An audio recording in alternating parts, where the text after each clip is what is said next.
Well, hello and welcome to the latest episode of the Ultimate Wellness Group Transformation Tuesday.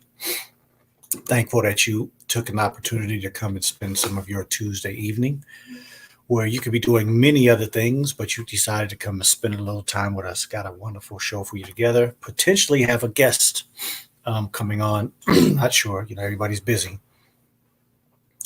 But today's show is going to concentrate on discussing the immune system and how we can grow in our confidence, which is a continuation of a show that we were doing on Friday for the Nation of Islam Savior's Day Convention. So we're going to talk a little bit about that, and then we're going to finish tonight talking a little bit about our book club and where we are and where we're going.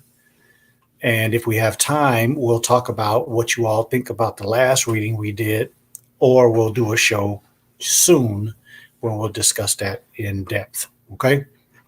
So let's get started. In the name of Allah, the beneficent, the merciful, I bear witness there is no God but Allah, and I bear witness that Muhammad is his messenger.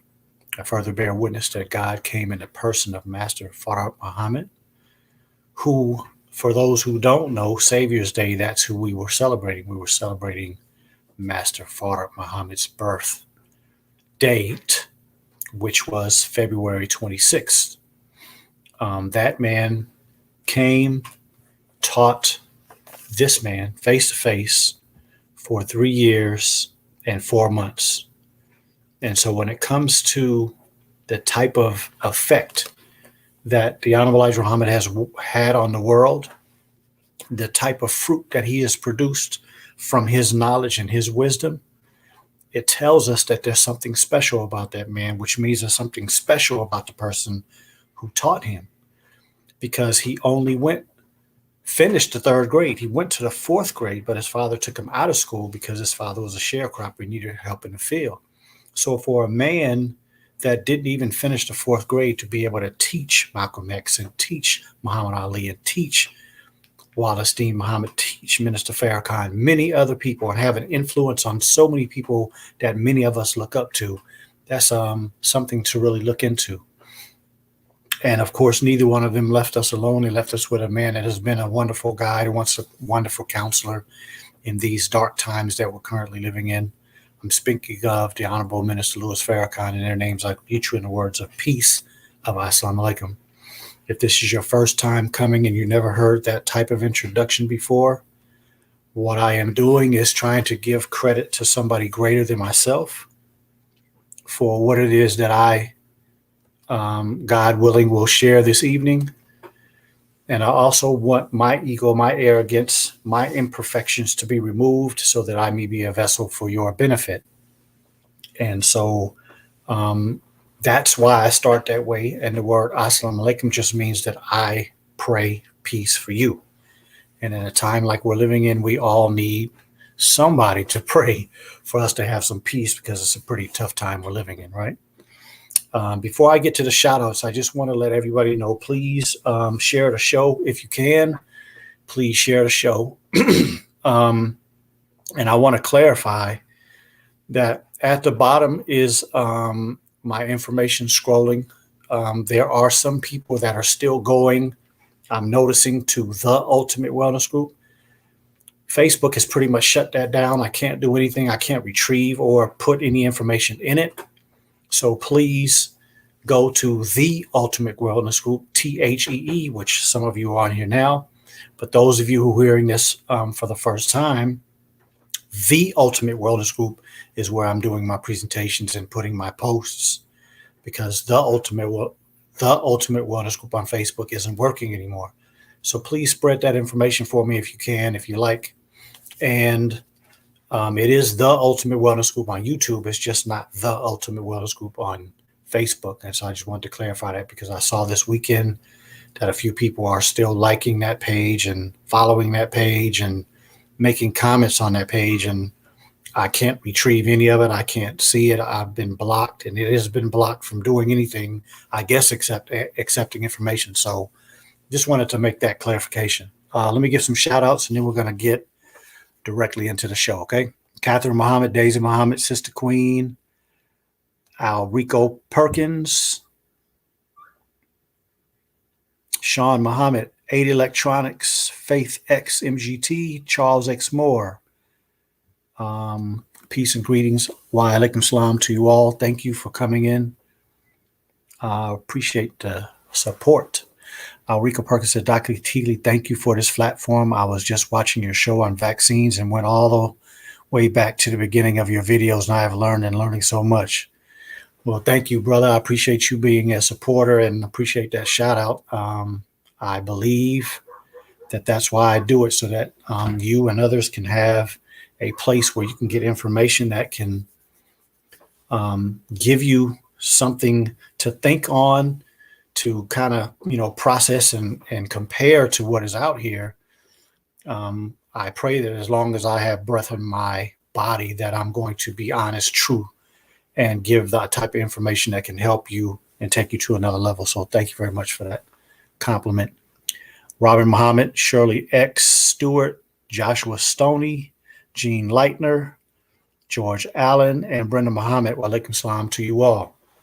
So my plan today, on the program that I did on Friday, on the replay, it doesn't include the short presentation that I did. So I'm going to redo that tonight because I want everybody to have a visual and also some mental pictures to go to when you are considering your immune system, right? And then I got something I want to read out of this book that I showed on Friday, and then we'll get, of course, into your questions and your interactions. Okay, special lady.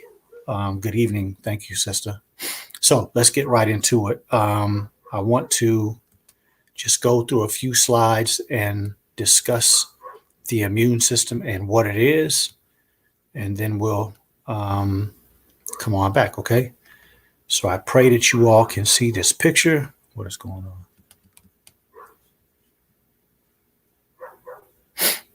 It's coming up.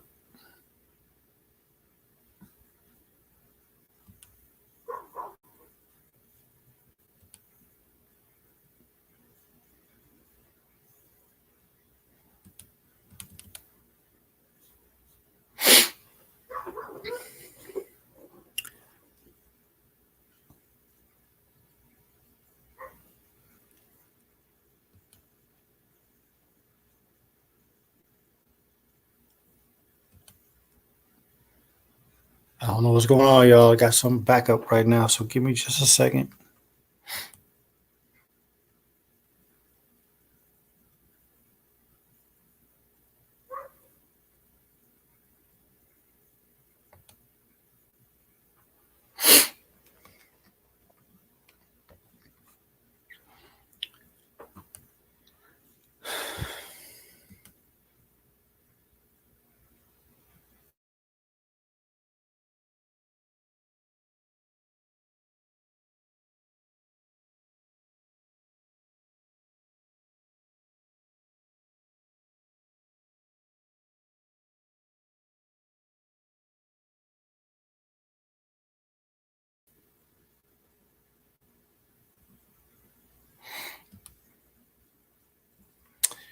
Okay, let me see. Try this again.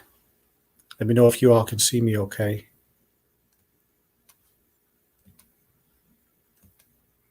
Okay, so that's what I wanted you all to see, that basic cell. I pray that everybody can see this. I'll check as soon as I finish with this slide. But when you look at this, this is a cell of the human body, right? And you see a lot of different aspects of it. So all of these things that you see in here, you see the little names, those are what we call organelles, very similar to the human body, which has a lot of organs, right? So when we're looking at a cell like this, this is the makeup of the human body. It's trillions of these. Some people argue how many trillions, but regardless, when you look at an eye, you're looking at a bunch of cells. You look at your skin, bunch of cells. Or if you look at pictures of the inside of the body, the lung, the heart, the intestines, it's a bunch of cells that clump together to make that tissue that we see, right? And so Yes, we can see. Yes, praise God. Let me see who else came in. Roger Barnes. Thank you, my brother. Appreciate you coming in. Deborah McLeod. Alaikum Salam. Happy Savior's Day. Dorothy Muhammad. Damon X. Johnson. Robert Muhammad. Walaikum Salam. Thank you, my brother. They were both supposed to come tonight, but something came up for them both. Maybe we'll have one or both of them join, but we definitely plan on doing some programs in the future that will be an extension of that which we did on Savior's Day. Okay. So if you look at that first cell, I'm showing another picture of a cell for the reason of just showing that when you looked at the other one, it was kind of a 3D picture, right? This one isn't necessarily 3D, but all of this in here that we see in between all of these organelles is water. And a lot of the cell in general is water, right? So when we are thinking about the earth being 75% water, a cell being 75% water, the human body being 75% water, it's very important for us to understand why water is so important, why water is included in the conception of having a good immune system, right? Didn't want to show that one. So when we are taking that into consideration, that we're starting with a cell, the cell is the reality of everything that's happening, then it makes sense that when we start talking about food and breaking down food and absorbing, we're talking about taking care of a cell on, I'm talking about taking care of the body on a cellular level, right? So here you see nerve, a nerve cell, pancreatic cell, sex cell, cancer cell is one that has gone wrong. So I really don't even like to include that. I just wanted the better pictures of cells. But when you look at these different cells, you're looking at different things on these pictures. And the reason why I like to show this picture is because that's the reality. Every cell has the common things that I just showed on the last two pictures, but there's something that differentiates these cells from each other. A blood cell is going to be a little different than a muscle cell, a little different than a bone cell, a stem cell, a fat cell. Why? There's something particular about that cell that makes it that particular type of cell versus the other. But there are a lot of similarities, just like humans, right? We all have something a little bit different about us. Your nose is a little different, eye color, shape of head, tall, short, whatever the case may be, but there are vast similarities in that body as well. Okay. So when we're looking at the different organs of the body and the different systems of the body, they have great similarities and a few differentiation that makes them that particular cell, that particular work that it does that's different than the other cells of the other parts of the body. Okay. So when we're looking at all of that and we put that together, then what do? We see that a cell is individualized. You put a bunch of cells together, you get a tissue. You put certain tissues together, you get an organ. You put a bunch of organs in these systems together, you get a human, right? And that's the point of this, is that when we're thinking every day about what the Honorable Elijah Muhammad put in this wonderful book, we are trying to affect the cell, which is going to, in putting it all together, is going to take care of this whole body. Okay. So I hope that makes sense, because everything is scientific. There's nothing that's going on in these beautiful bodies that's not absolutely scientific and can't be explained. So let's use one example really quickly, and that is this here of the bone.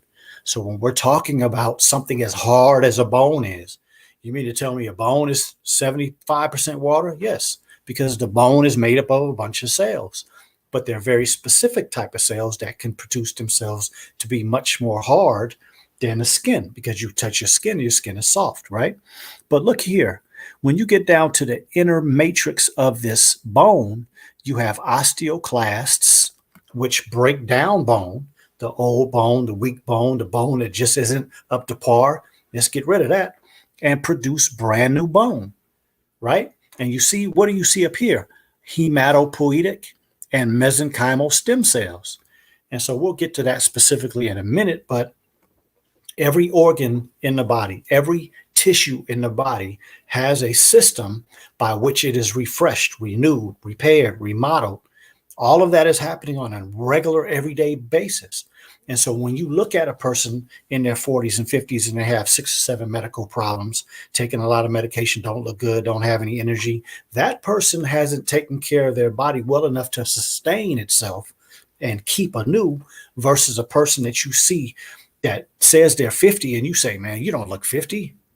Ain't no way.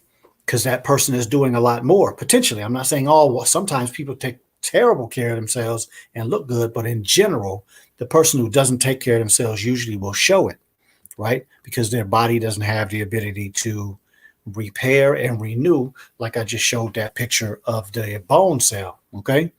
So I pray that makes sense. Let's move to the next step. And that is, once you get to a specific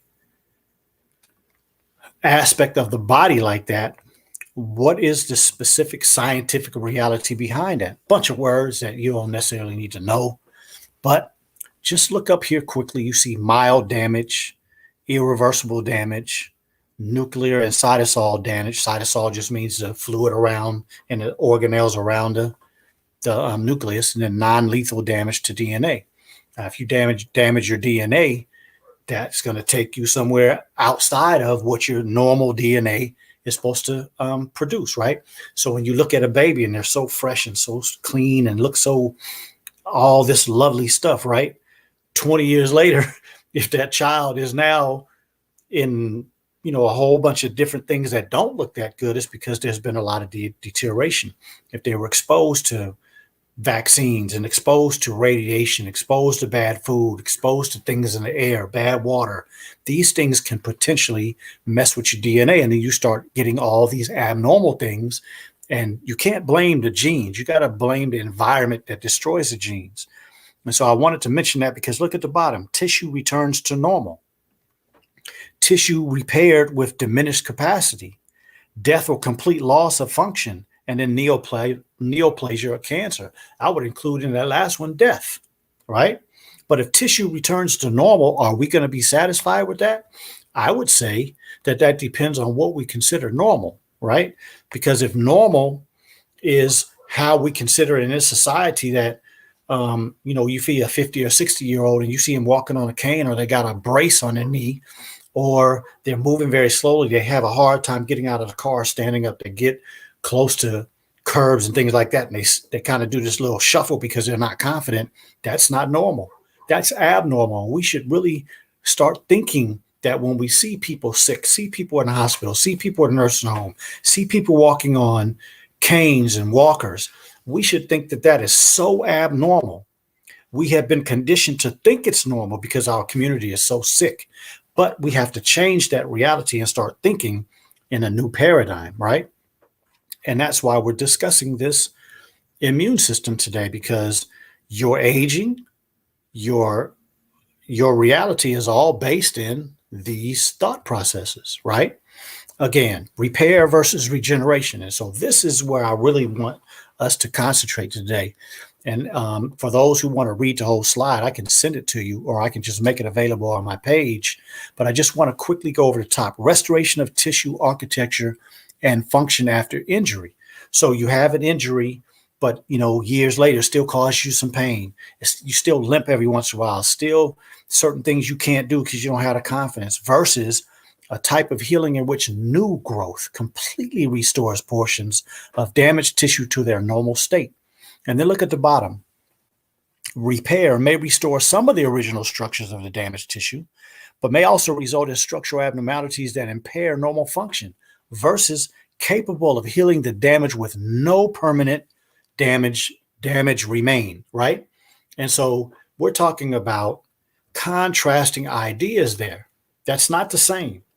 And so when we're talking about the immune system and its capability versus its ability, that's the difference in this conversation, right? It has the capability of regenerating you and putting you right back, like if you're 40 and you have an injury, to feel like you were when you were 17, right? You see people in their teens have accidents, or you watch small children and their bodies are twisting and contorting while they're playing games, and we're looking at them like they damn near gonna die, and they jump right back and start playing. We can't even conceive having something happen like that to our body.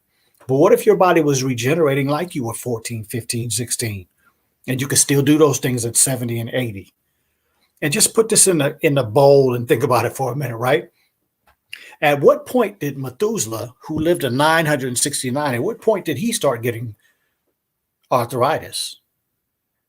What age was he when he started getting gray hairs? What age was he when he started getting forgetful? Puts it in a whole different context if we think from that perspective, right? And so that's what we're trying to do today. Let's challenge ourselves, because I'm about to read something in a minute that I pray challenges us to think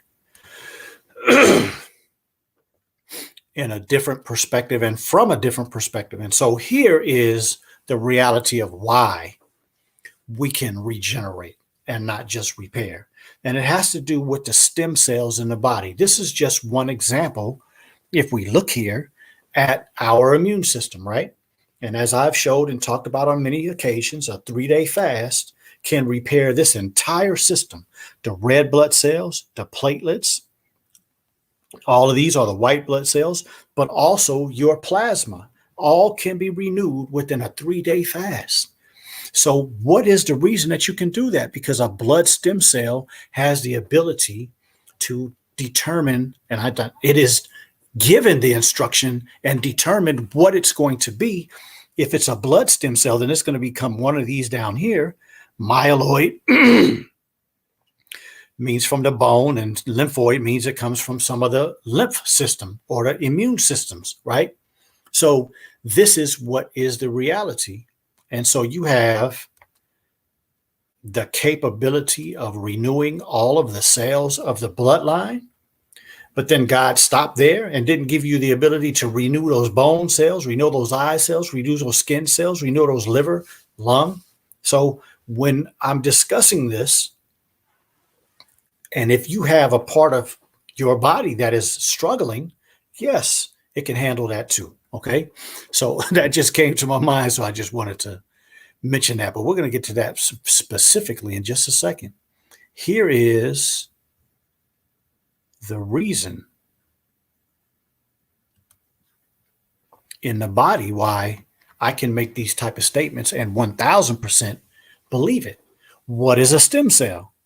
A single cell that can replicate itself. And so just look at that cell to the left, that's a stem cell, and we could look at that as a little baby cell, a little fresh cell, hasn't had anything done wrong to it, hasn't been impressed upon in a negative way, no bad food, no bad air, no nothing. It's a fresh stem cell. It has the ability to produce newness anywhere that it goes. It's a brand new cell that gets replaced, or I should say something got replaced by this brand new cell, right? So it can differentiate into what? Any type of those cells that I just finished mentioning a few minutes ago, right? All of those can be renewed by a stem cell. And so when we are considering all of those things about a stem cell, then that's how we can say, why would I consider having disease, right? And so here are all the systems that we have in our body. I pray this is clear enough, but I would consider the musculoskeletal system one. And, they put the female and the male there. Of course, they're different, but I would still consider that one system. But in essence, we're looking at all the different systems: digestive system, integumentary, which is the skin, the lymphatic, part of the immune system, endocrine, keeping all the hormones correctly, nervous system, being able to detect and make everything work, right?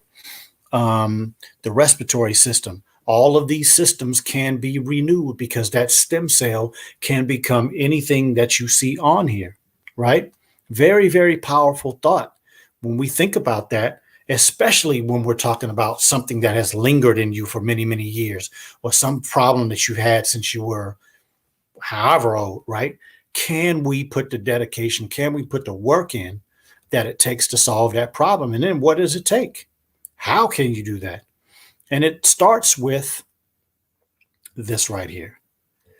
The foods that you put in your body and the type of nutrients that you're getting from your food is the basis by which those things that I just finished sharing can happen, right? So you have to have your dietary intake the best. When the Honorable Elijah Muhammad talks in this book, he says the best of foods. So when you go down to the corner store and you get a bag of chips and a soda, you know that that's not the best of foods. Nobody needs to tell you that. So the more you stay away from that and the more you put the better foods in your body, and then the key is the longer periods of time in between meals, that's when you start making stem cells. Of course, when you're looking at a growing child, they are actively making stem cells every day. That's how they grow. But when we're talking about adults that aren't growing anymore, there's the possibility is that you're growing fat, right? Getting bigger and bigger. You're not growing muscles. You're not growing bones. You're not growing organs. You're putting fat on top of all of that, right? And then the other aspect is you don't do that. You're fasting, keeping active, doing a lot of things to keep your health right, and you're producing a lot of stem cells to continue keeping those functions, right? You see an 80, 90-year-old man looking like he's 40, black hair, right? Teeth all in his mouth. Probably done some pretty good things in his life, right? And so these are the things that we need to take in consideration so that long life, good health, and when we're in a pandemic, we still have confidence that we will be able to make it even with that, right? Because here is the common receptor in all of these different tissues. Look at that, nasal, lung, ileum, nasal, because what? That's the most common place that we get it, right up in the nasal. So you got your lung, your intestines, your liver, your eye, your heart, your bladder, kidney, pancreas, placenta, prostate, testes, and the brain. These are the areas of the body that have the most ACE2 receptors. And so this is where the immune system is being attacked by this COVID-19 infection.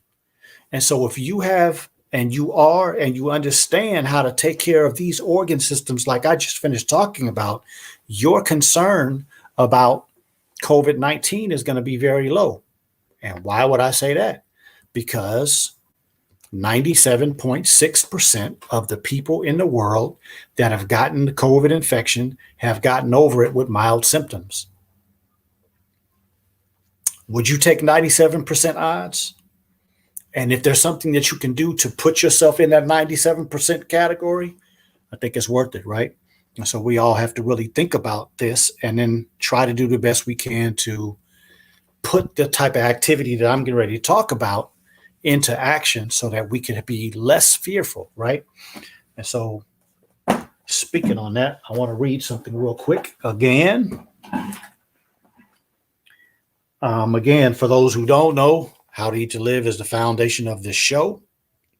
Okay. So I'm just going to read something that he says in book 1 on page 58.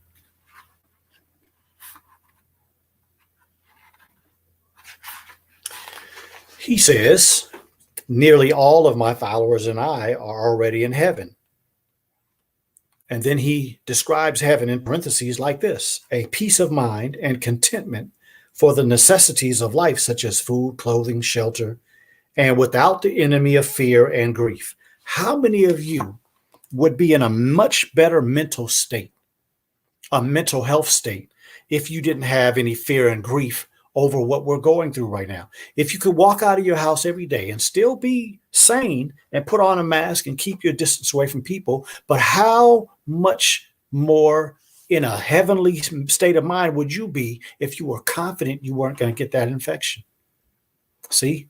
So just with that short explanation, we can understand that heaven can be a state of mind. Heaven is a state of mind, right? And then he goes on, and with the protection of Almighty God, Allah, what more do we want? And then 2 paragraphs down, he said, but still within ourselves, we are happy because this evil world does not attract us anymore. We do not desire this kind of life that the wicked live. Our thoughts or minds feast upon the spirit of goodness. Therefore, the spirit of evil cannot find a place among us to dwell. Can we imagine that?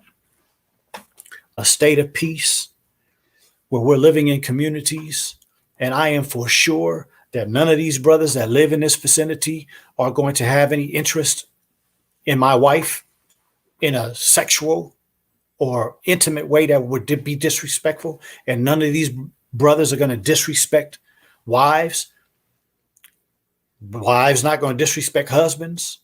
Children are safe. We're not concerned about the coronavirus because we're taking care of ourselves, keeping clean, keeping our distance, whatever we have to do. If you're in a state of mind like that, and then you're around people that are like that, that's a very heavenly place to live. And so it's just a consideration to think about, because we have had one hell of an existence in this country and we've never had any peace, right? Hairstyles by Ona, walaikum salam. She says, so glad you are doing this presentation. I shared the link. Well, thank you, my sister. I appreciate it. Linda Nzinga, walaikum salam. Happy Savior's Day. Okay, yes, ma'am. I will put these slides on the ones that, may take a little reading. I'll put them on the Ultimate Wellness Group so you all can check them out. Yes, ma'am, Sister Catherine. Hairstyles by Ona. The last few 3-day fasts I did, I felt sick and weak and couldn't finish it. I want my cells regenerated.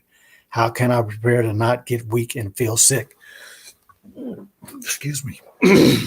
Absolutely, sister. I'm coming to that in a few minutes. Okay, I got a few things I want to finish, and then I'm going to come directly to that because that's exactly what I was going to deal with today. She also says, I practice 1 meal a day and am fine with that. The 3-day fast is not going so well. Yes, ma'am. Christine Crowder, walaikum salam. Roger Bronze, powerful and provocative food for thought. Yes, sir. Now, what I want to do now is put a little more food for thought up in there, Broderick, since you're talking about it, right? So again, this is the book that I mentioned this weekend. It's called The Conquest of Death. You see it there? It's a very difficult book to find. I have not been able to find it, but it's by the International Biogenic Society. If any of you are like better than I am at finding stuff, maybe we can find this and get some more copies. I definitely want one because you can see mine is falling apart. I've read it so many times, and the person that gave it to me had read it many times. But I just want to put a couple things out there for food for thought, talk about a couple subjects, and then I'm coming to your question, Hairstyles by Ona. All right, so here is the actual first page. And it states, if a great number of species of animals in lower degrees of evolution can achieve lifespans of centuries, there is no reason for man to persist in his rigid belief in a preordained 70, give or take a few years.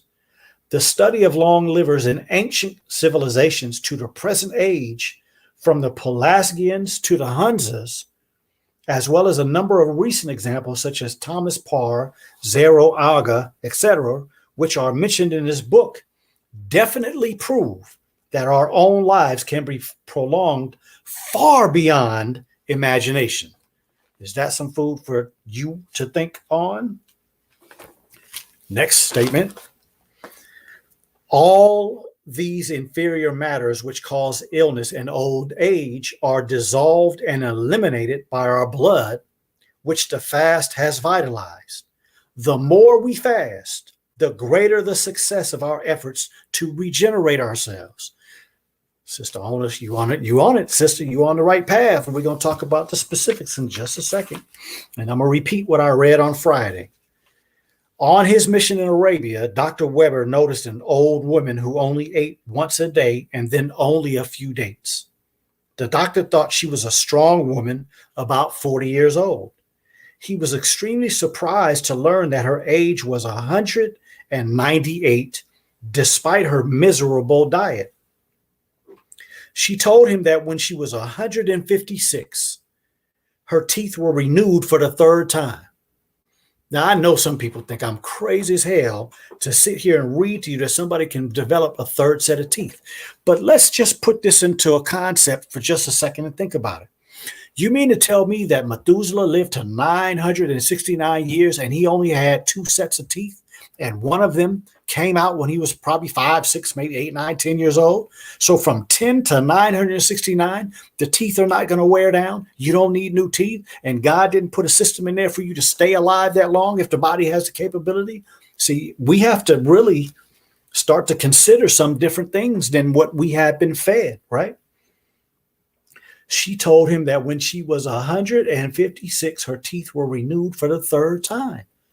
She also explained to the doctor that all her symptoms, listen, all of her symptoms of regeneration always occurred after a prolonged fast. Powerful thoughts, brothers and sisters. And that's the reason why I wanted to have this show, because I think this is a powerful thought process for us to consider. And my friend Roderick Barnes came on the show last week, and we ended the mental health month talking about his healing and his journey from a car accident, right? What would have been the possibility if he had had this type of information right after the accident? What kind of benefits do you think you could have had, Roderick, thinking like this, right? I'm sure right now that your brain is really going, especially since I'm mentioning you. But that's the reason why I want to have this show, because see, if we continue as a community to press ourselves to be better, to press ourselves to do better, if we say we're going to follow how to eat to live, let's go prove it, right? So that we can prove to people what this type of thinking will do. Because I don't plan, if God says the same, I don't plan to be less than 100 and something, 150, 170, 200 plus before I check up off this planet. God says the same, because, I've had some people ask me, do you think you can live as long as Methuselah today? I think that would be very difficult. I've done a lot of things to harm my body as a young person.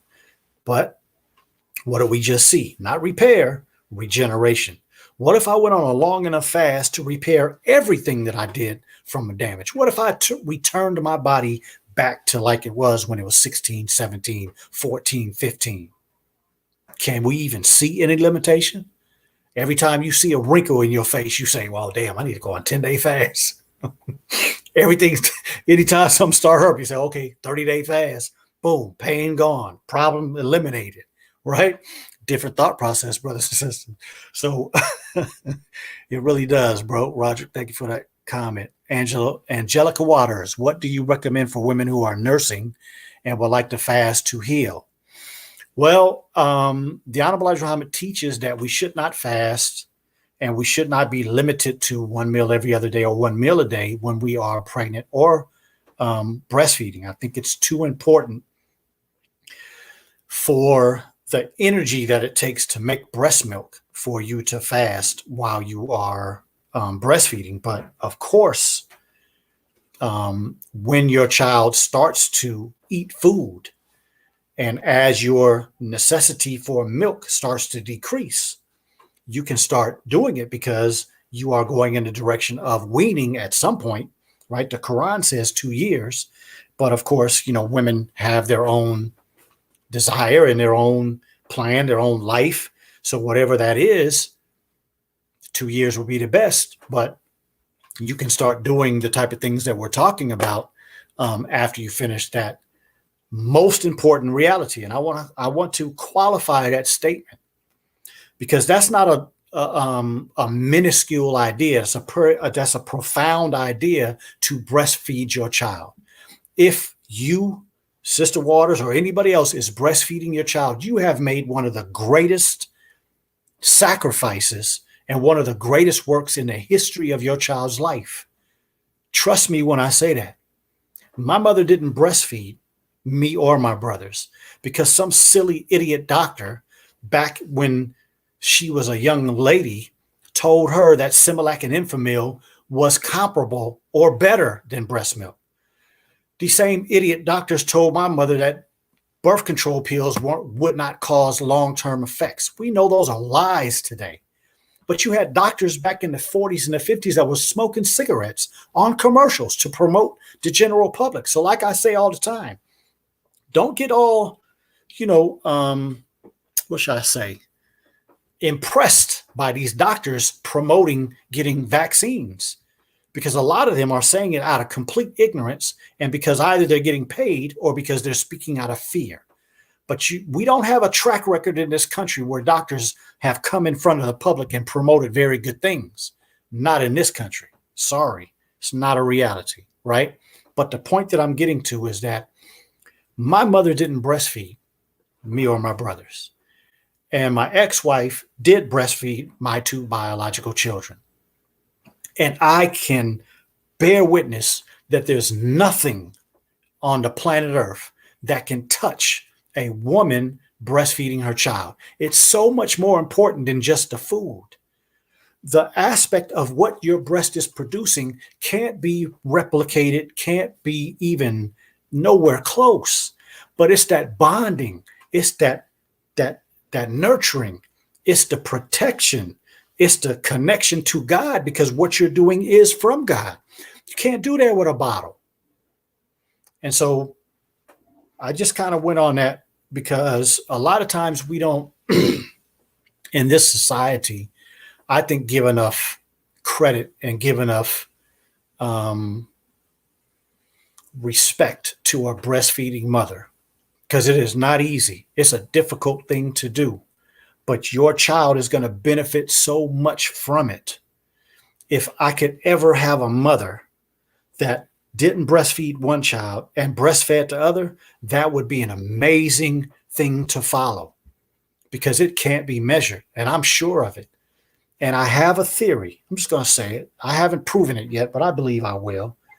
I believe that some of the negativity that men like myself have towards women, and that we have had towards women in our lifetime, even to the point where we don't consciously recognize it as that, but you're having sex with a bunch of women and one is not good enough and you moving from one to one and one, just taking advantage. Some of that is based in the fact that we have a deep down subconscious dislike because our mother didn't breastfeed us.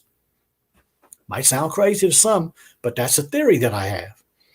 Inshallah, one day I'll be able to either prove it or disprove it. So, Sister Waters, please plan on fasting, but make sure you continue that most beautiful thing that you are doing, because your child is going to benefit from it beyond any measurement that I could ever give. Christine Crowder, yes, indeed. Unity fast this weekend. That's right. Dr. Keely, Denise Colleen, first of all, thank you for coming in. What is the name of the book again? It is The Conquest of Death. The Conquest of Death. And it is by the International Biogenic Society. I've been to many libraries, many half-price books, other bookstores, and nobody has ever had it. So I would be so pleased if somebody would find it. Sister Laroya, walaikum salam. Joe Muhammad, Lion Rules the Jungle. How you doing, my brother? Appreciate you, my bro. Oh, where did comments go? Catherine Muhammad, she says, there are people on YouTube that talk about growing back missing teeth using comfrey. It's a controversial subject. Yes, ma'am. Organic Nikki, wow. And to think that we are told that there is no cure for periodontal disease. So many of our people are suffering from this, undergoing bone marrow transplants and other invasive procedures. That's right. It makes sense, bro. Brother Roderick, it makes sense, bro. And I wish I did have this information then, but I believe it's not too late. I believe you too, bro. I believe that there are no limitations. You know what I mean? So glad it's opening up some thoughts. Hairstyles by Ona, right? Danita Lake, walaikum salam, sister. Joshua Stoney says, I believe in Lawson was breastfed, but until he was 2 years old. I support that theory. Yes. Clarify that for me, Joshua Stoney. I think you're saying that somebody was breastfed till 2. Okay, so let me get into just a few things because we talked about the Navy being last week, and I'll be putting that link on my sites as soon as I get them. And then, of course, we're going to come back and we're going to finish all the questions that people are asking last week that we didn't get a chance to finish answering. And while I'm in the middle of talking, let me bring in my sister, Dr. Mariam Farrakhan. Assalamu Hello, alaikum. my sister. How you doing? Good. I just got out of a meeting. It went late. It's all good. Everybody was waiting on you, so they're happy that you're here. So I was in the middle of just saying that we went over navy beans and we talked quite a bit about fasting. Mm-hmm. And so we were going to, brothers and sisters, we were going to go through the fruits and the vegetables, just talk generally about fruits and vegetables. And then we're going to talk about exercise, sunshine, and water as far as your immune system is. But I'm going to answer Sister Hairstyle by Ona's question first.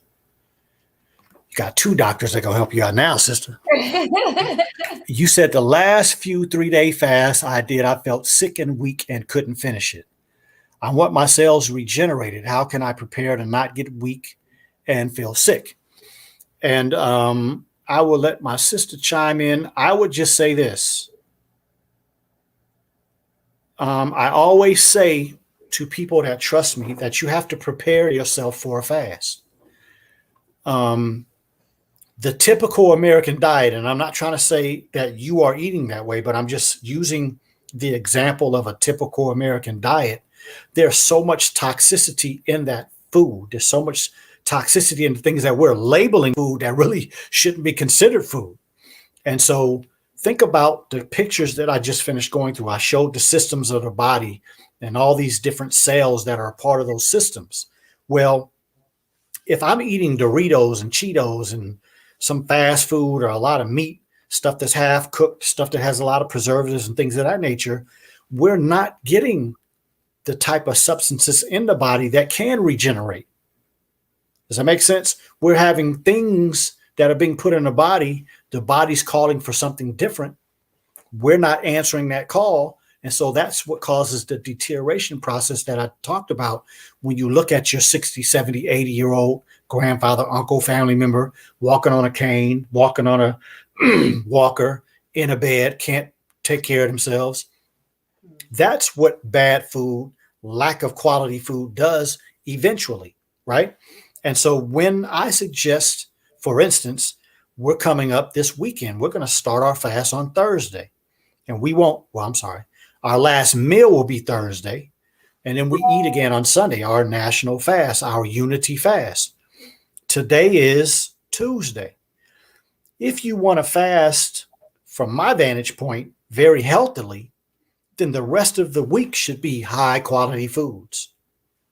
Navy beans, good whole wheat bread that's toasted, good fruit, good vegetables, good whole milk. So these type of foods will do what? Put all the nutrients, all the vitamins that are necessary. And then when you start fasting on Thursday evening after your last meal, your body has all the tools, very similar to a person coming to your house. If you had somebody come walk up to your door and you say, hey, how you doing? Who are you? I'm the roof man. We're like, you coming to fix my roof? Yeah, I'm coming to fix your roof. I don't see a hammer. I don't see no tile. I don't see a ladder. How in the hell are you going to fix my roof? And so the body is the same way. You don't have any nutrients. You don't have any vitamins. You haven't put in the good things. And so the body can sometimes be literally being attacked. Because when you fast, that's what the body is looking for. It's looking for nutrients to do what? To go and fix things. So no different than a contractor coming to your house, doesn't have the necessary tools, didn't get the necessary supplies, there's not going to be any work done that day. And so when people come to me and they tell me that they feel sick when they fast, they get bad headaches when they fast, they feel horrible, not enough energy during their fast, the likelihood is that you're very toxic.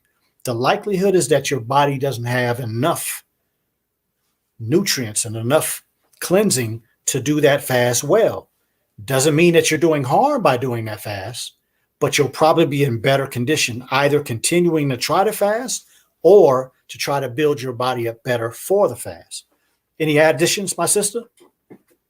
I love the analogy that, you gave, and it honestly, it made me think about when you're trying to detox, or when someone is trying to get sober, or if they've had any addictions or withdrawals and things like that. Like, it doesn't mean, sometimes the process can be a little painful or it could be a little uncomfortable, but that doesn't mean that the process isn't working. That's right. And you're not going to get the benefit of it, but are you willing to weather through the difficult aspect of it? And I think that it goes back to your mind. Like, how bad do you want to be healthy? Yes. Is that desire really there, that you'll be willing to overcome those challenges? Because it is going to be a challenge. It's not going to be easy, especially when you're not conditioned. So That's right. One of the big things is trying to condition yourself. Like you were talking about, eating healthy and getting the nutrients that you need as we're leading up to the Unity Fast. Also, try, if you know that you haven't done fasting in weeks, months, years, maybe trying to prolong the time between when you take food for breakfast or lunch, you try to extend that out. You can wait 6, 7, 8 hours so that it doesn't become as difficult when you try to do a whole 24, 48-hour fast. So I think that trying to create that gap, create that space where you're partaking food and have, I believe, tea. We can have tea, water, and coffee, correct? Absolutely.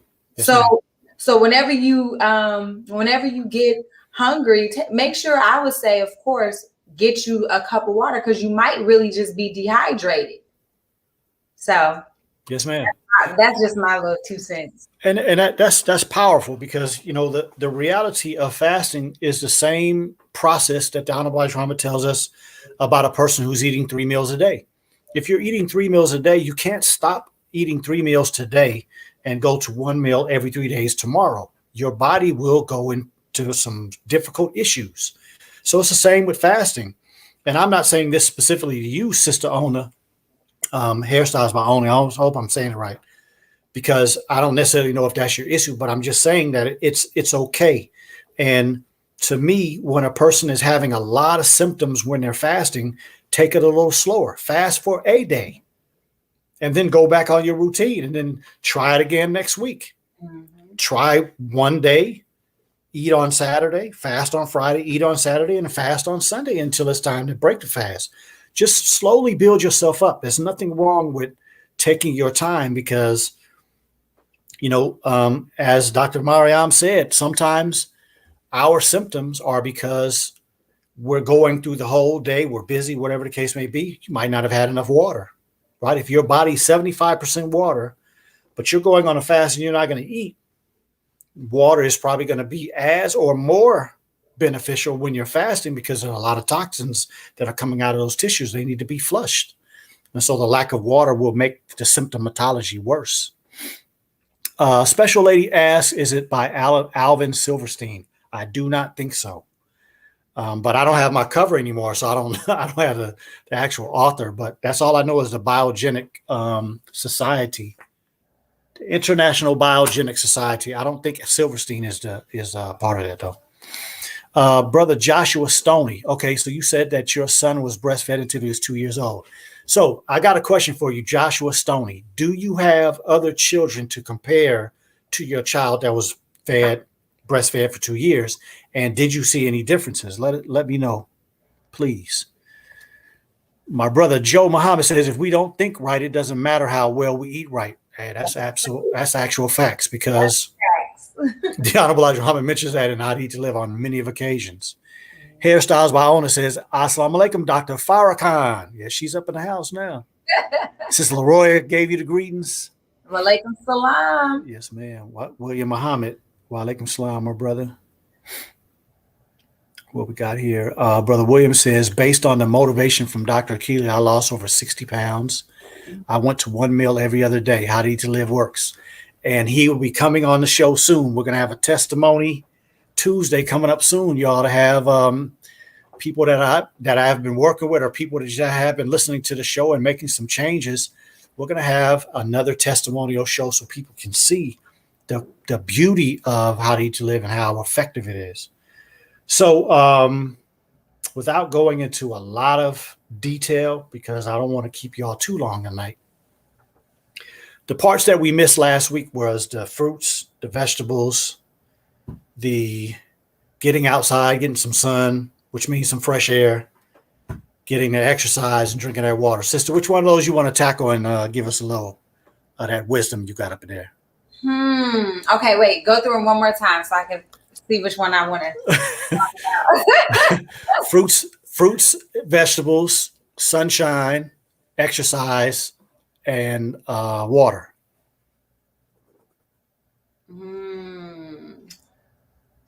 I think I want to do exercise. I think I want to go into exercise. Which one are you going to go into? Whatever one you don't do. I'm going to take the other ones. How much time do we have? It's almost 9, so we got 35 minutes. We'll finish at about an hour and a half.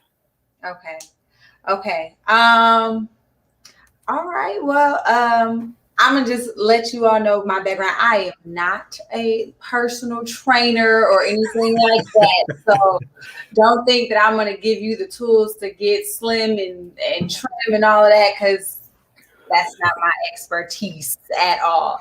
The funny thing is, I actually did work in a gym. I worked at Equinox when I was at the University of California, Los Angeles. So that's pretty interesting to note. Sound like a trainer to me, y'all. Oh yeah, because you were USC, right?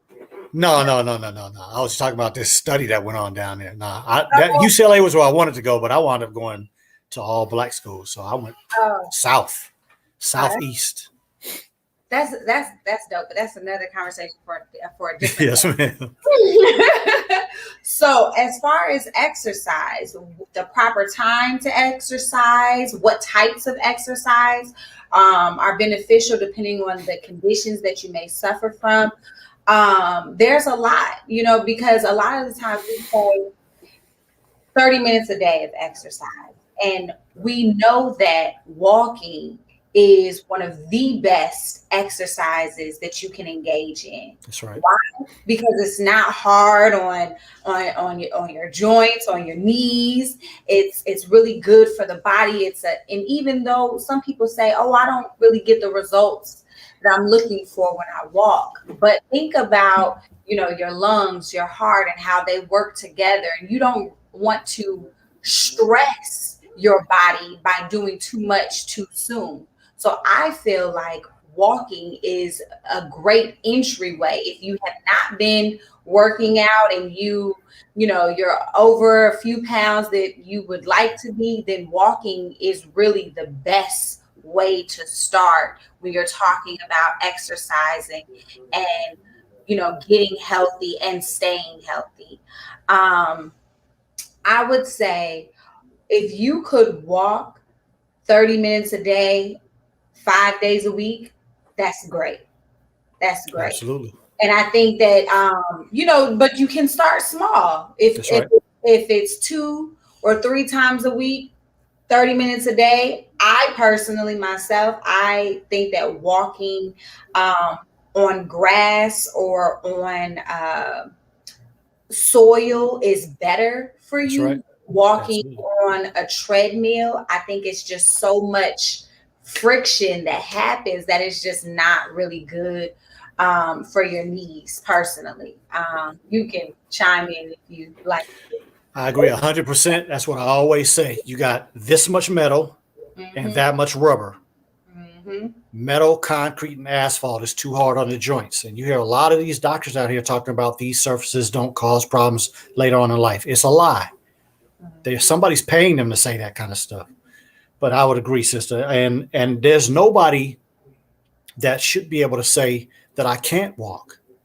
Because even if you're a congestive heart failure, I would say a person with a weak heart and that is backing fluid up in their body, I used to tell them, okay, if you want to walk to your mailbox, it might just be 30 steps. It might be 15 steps. Start there.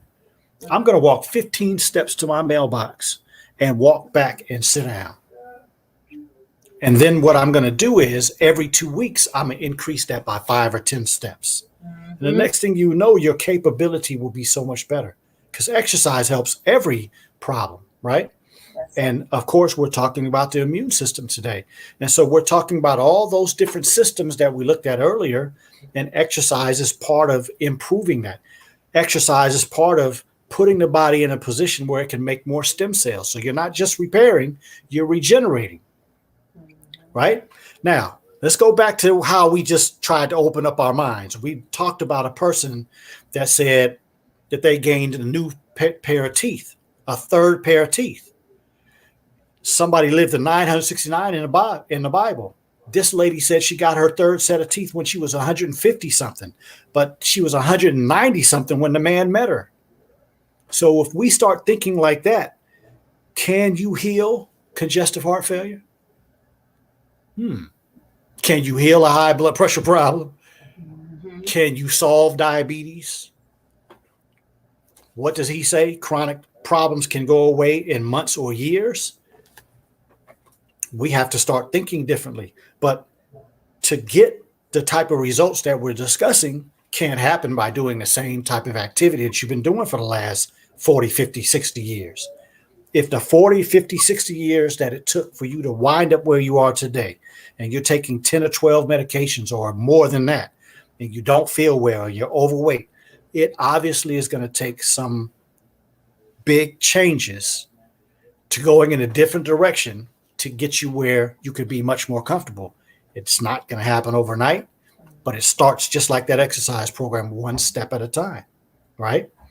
And so that exercise that my sister's talking about is, as she said, I always suggest grass, dirt, or a gravel track. What includes that? Sunshine, fresh air, natural aromatherapy, the trees, the plants, the grass that Allah put out there to do what? Help our body, right? Natural. I'm not saying something is wrong with aromatherapy, but there is nothing that can ever touch what God makes. So when you go out in his aromatherapy, he's giving you what gives the body the benefit to heal. And last thing I'll say about exercise is that from my research and study, it's best as early as you can do it. So the earlier you do it in the morning, I'm not saying if you're working hard and you have other responsibilities in the morning, it's okay. Do your exercise when you can. But the studies say that the earlier in the morning that you do it, the better for the brain plasticity, which is what? The renewing of those neural pathways so that we will not wind up forgetting where we are, forgetting, right? Like some people that I've seen, they're like this. Hey, Doc, I can't find my glasses. Can you tell me where my glasses are? They're on your damn face.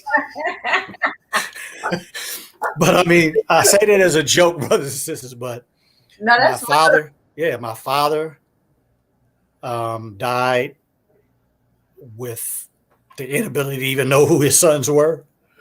My mother is going down that same road.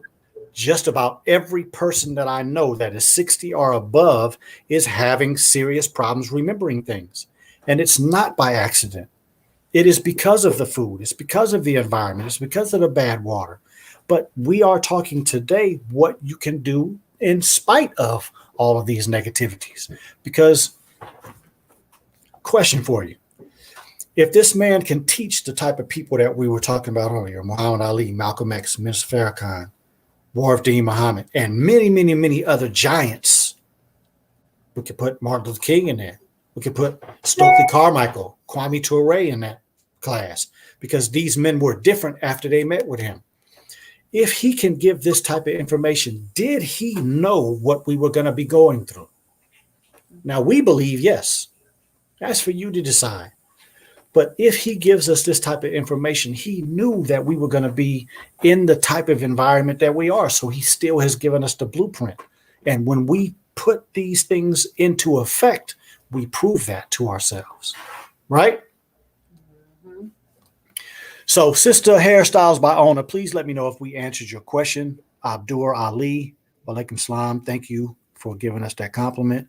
My brother Roderick Barnes said, I shocked myself on my first attempt at fasting and went 3+ days with no issues.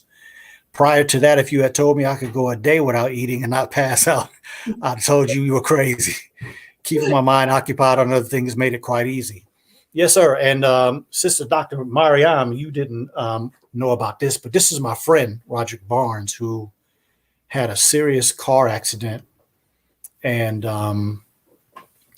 physically has not been the same since then. But we talked about his recovery and his journey since that accident last week. And so I have a very similar story. The first time I heard somebody talk about fasting, it was a friend of mine. He said, man, I just finished doing a 7-day juice fast. I was like, man, if I went 7 days without eating, I'd die. And since then, I've done plenty 7-day fast, but 10-day fast, 15-day fast, 30-day fast. And you see so much benefit in your body when you do those type of things. So it's definitely something that we have to open our minds to. And then after you start eliminating any limitations, then that's when your mind is opened up. And so, Roger, I would really like for me and you over the years, right? For you and me to fast on many, many days, for us to go on 30-day fast and sometimes maybe even more. And we'll see what type of benefit that has on your body and the things that you wish to see. So, sister, you want to take on something else? Hey, this is your show, sister. You can say whatever you want to. No, I don't want to take on anything else at this time. But you know what? I was thinking about how after surgery, I remember one of my professors was talking about trying to get patients to walk and move right after having surgery and the benefits to that. And it just made me think about, wow, like exercise, moving and moving around is so important. And I was thinking, and it also made me think about how all of these things that we're talking about, that our diet, our exercise, and just our mindset is so important. But if we are constantly introducing toxins and allowing others to introduce toxins into our environment, then it's like, how do we ever really improve if we always have something that's countering that? I'm talking about the smoke and the drinking. And even if you're not smoking, for example, if you're in an environment where there's a lot of secondhand smoke. So it's just like, we really have to create the environment from the top to the bottom, or yes, bottom to the top, to really get to where we need to be. So, and as you're talking, I'm thinking like this, right? We know that the same way we repair DNA is the same way we repair the rest of the body. It's the same process. So think about this, brothers and sisters. If I, as a baby, had the DNA that gave me the blueprint to live as long as Methuselah at 969, and something happens to me and I have a surgery at 23, 25, 40, the DNA still has the blueprint for you to live to 969. It didn't stop because you started smoking and drinking and eating bad. So when we start repairing ourselves, when we start eating correctly, when we start going on these fasts, we're repairing the DNA as well. So what's the possibility that even if we had a surgery or we had something go wrong and something was taken out, if we can develop teeth, can you develop a new gallbladder? Can you develop a new appendix? Because they're taking out appendixes. Can a woman develop a new uterus? See, the limitations of your mind with this book, How to Eat to Live, when you start looking at this climate, there are no limitations. And so even though my friend had surgery on his shoulder after that car accident and his left arm is paralyzed, he puts it in his pocket every day and moves around. And in his story, he was talking about some people don't even realize it. What if we could go on a fast long enough where your nerves would be regenerated and your arm would start working again? That's not outside of my thought process. I'm looking for somebody to prove it, though, because I don't have a paralyzed arm, right? I was, again, in that story, talked about my friend drinking and this accident happened. I drank on many of occasions and got behind a wheel and don't remember making it to my destination. It's only the grace of Allah I didn't wind up in an accident like that or worse, because I've had friends die. I have one of my best friends in Chicago right now in the hospital, paralyzed from the neck down. Car accident. The driver was drinking. So these are the type of conversations I believe that's bound to How to Eat to Live, because How to Eat to Live, as I said before, it tore up the box. The box that was presented to me in medical school in my residency program was destroyed by How to Eat to Live. And I'm talking about this not to promote myself. I hope nobody thinks that. I'm promoting this because if there's anybody that's listening tonight, no matter what your condition is, you have the ability to change it. You just got to get to work. And that's what the Ultimate Wellness Group is here for, is to help you. And we are here to help you and anybody that has any concerns, questions, or are looking to go on that journey and need some assistance or need a team to go along that journey with them. So yeah, this is powerful, my sister. The immune system is it. And most of the time we only look at the immune system from the perspective of fighting infection. Mm-hmm. But, having nice skin and having, strong bones where you can physically do things and don't break them, all of that's the immune system. Every day, the work of the immune system. So we talked about that was exercise, right? What you laughing about? I said, what you laughing about? I'm just laughing about how we talk about these subjects and we can go so deep into them. You know what I mean? I mean, we literally could talk about drinking water for hours. We could talk about exercise for hours because it's just so profound, the way that Allah made these bodies, but also the beauty that the Honorable Elijah Muhammad put in these two books. You know what I mean? One is 192 pages. One is 119 pages.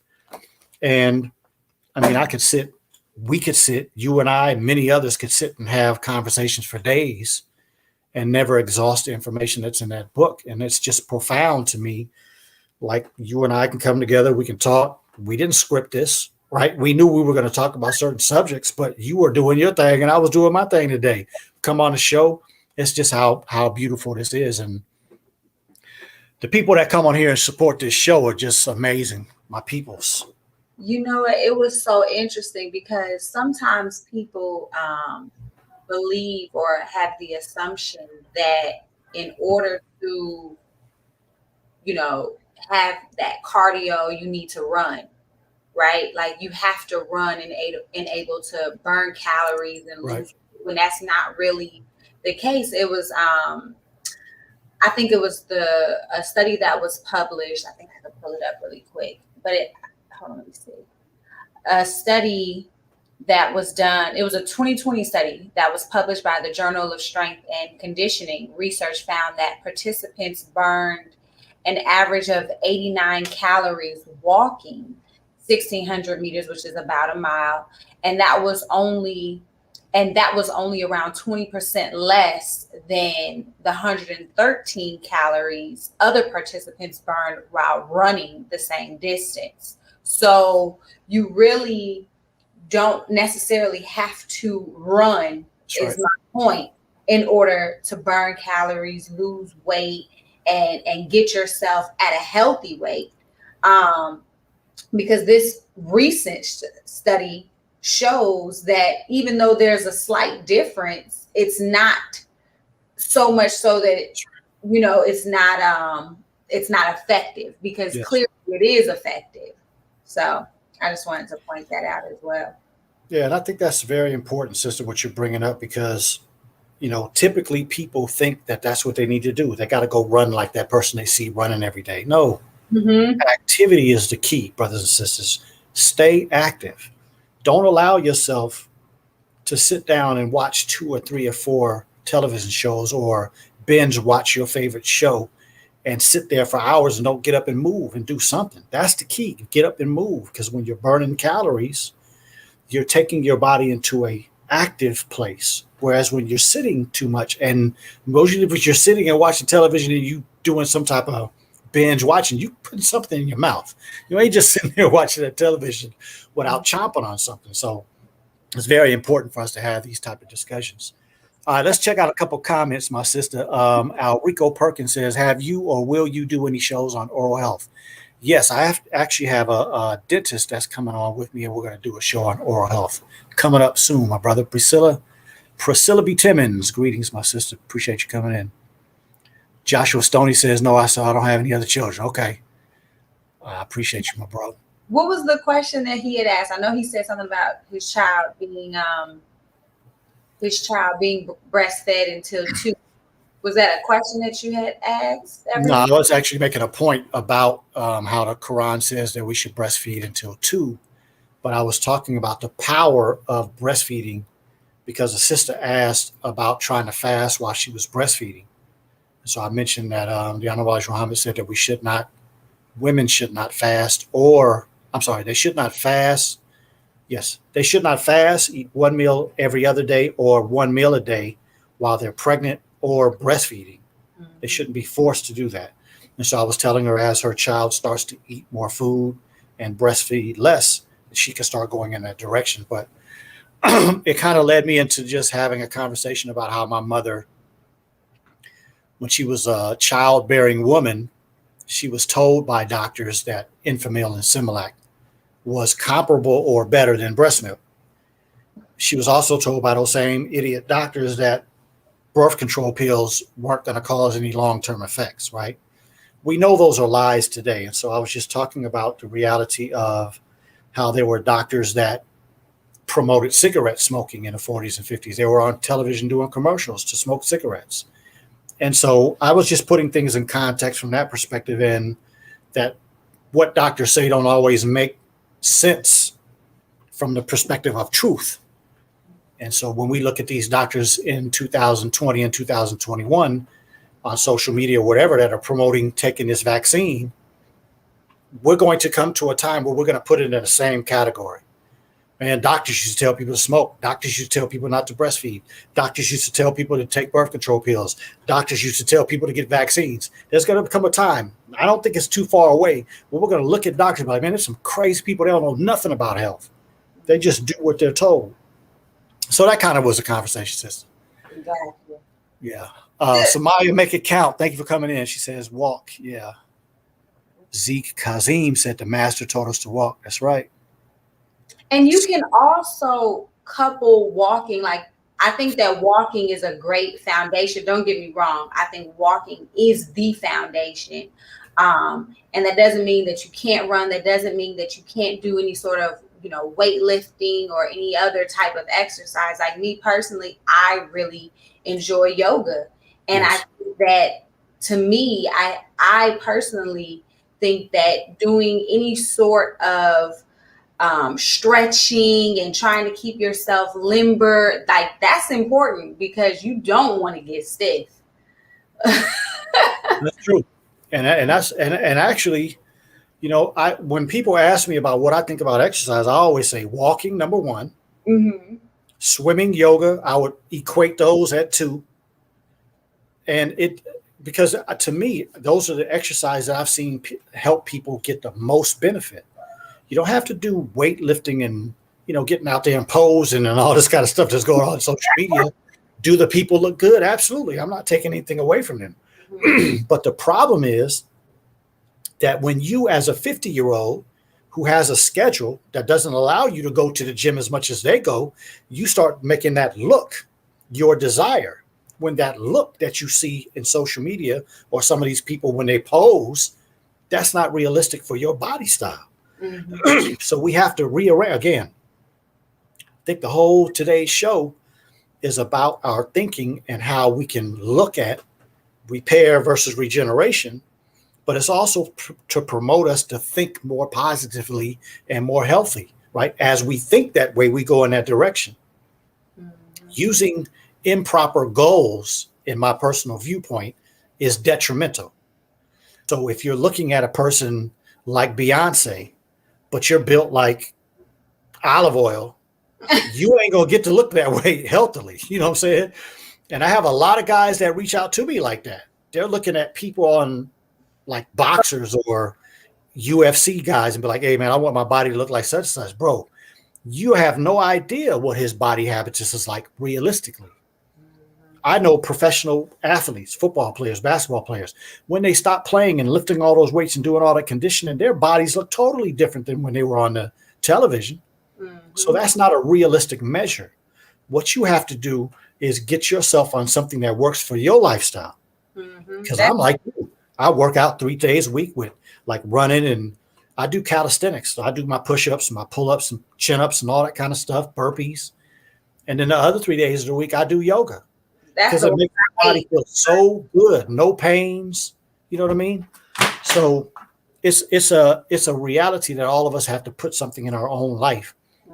But the biggest point, I think, is that when you implement that exercise program in your life, it's going to promote that regeneration, not just repair, but regeneration. And that's the greatest thing about it.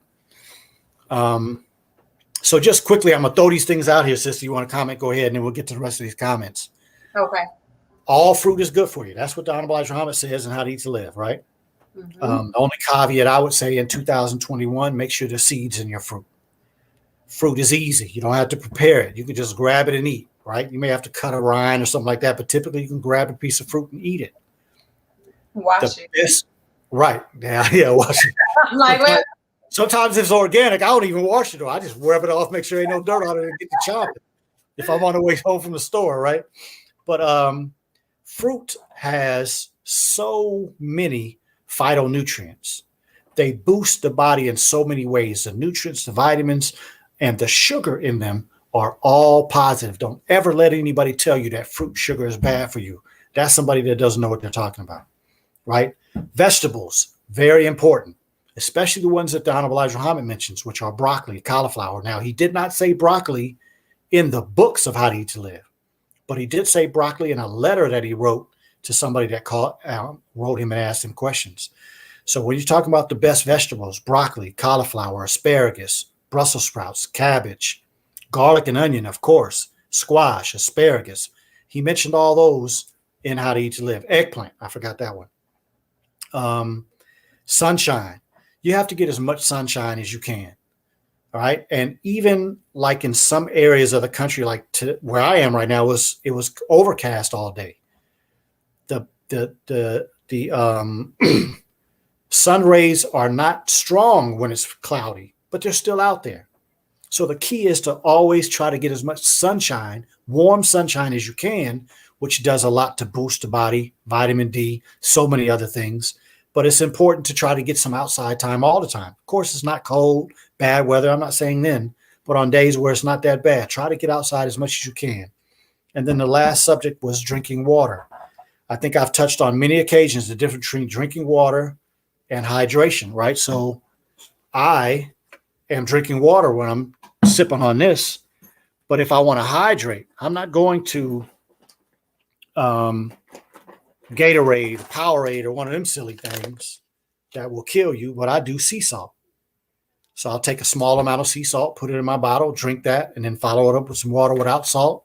And that will highly get that water into those cells and will improve the detoxification, improve just the flow and the communication, which is part of why water's in the body. So many benefits. We don't going to have time to go into those specifics today, but it's very important for your immune system to do all of these things. Come on, drop some knowledge on us, my sister.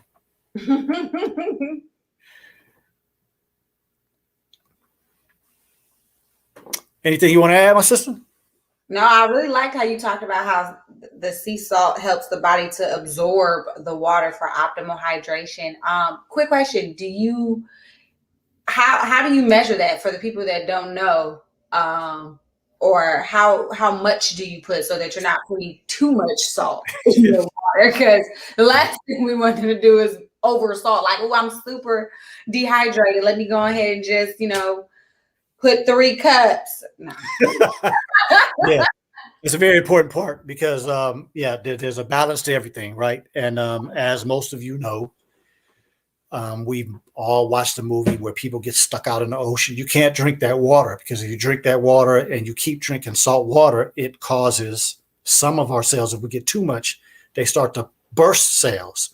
And then if you get too much, you will actually start having diarrhea and you'll dehydrate yourself very quickly. So I'm about 6 feet tall, 6'1" with shoes on.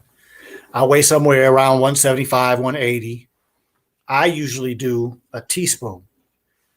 So my wife is 5 feet tall. She doesn't eat as much as I do. So she typically does like a quarter of a teaspoon. And so you just got to, start small, see how it improves your body. Because if you really want me to give you specifics for you, I'd have to know how tall, kind of issues you got going on. But as a general rule, if you're a smaller person, start with a half a teaspoon or a quarter of a teaspoon. If you're my size or bigger, you can start with a half a teaspoon and work up to a teaspoon. But the key is not to do too much, because if you do for instance, a tablespoon, it will literally cause an osmotic diarrhea, which means that too much water and too much of it not being conditioned and balanced with the body correctly, your body will literally pull water out of the system and you'll have diarrhea. That's a dangerous thing because that can cause dehydration. And of course, dehydration can lead to a lot of other things. So your point is absolutely good, my sister, to help keep me in balance. That's that estrogen power over there. All right, let's check out a couple of these comments. And if you have anything you want to say, let me know, okay? Okay. Samaya Make It Count Muhammad said she lost 60 pounds just walking. That's what I'm talking about, sister. See? I hope you ready to come on the testimony show. Let me know. Sister Leroy says, I love walking. It exercises my mind as well as my body. That's a beautiful statement right there, sister. Yeah. I know exercise definitely frees my mind, puts me in a much more calm perspective, no matter what I'm going on, no matter what's going on in my life. And I am for sure that when I have an active, consistent exercise program, everything else in my life is in tune. So I say prayer first, food, exercise.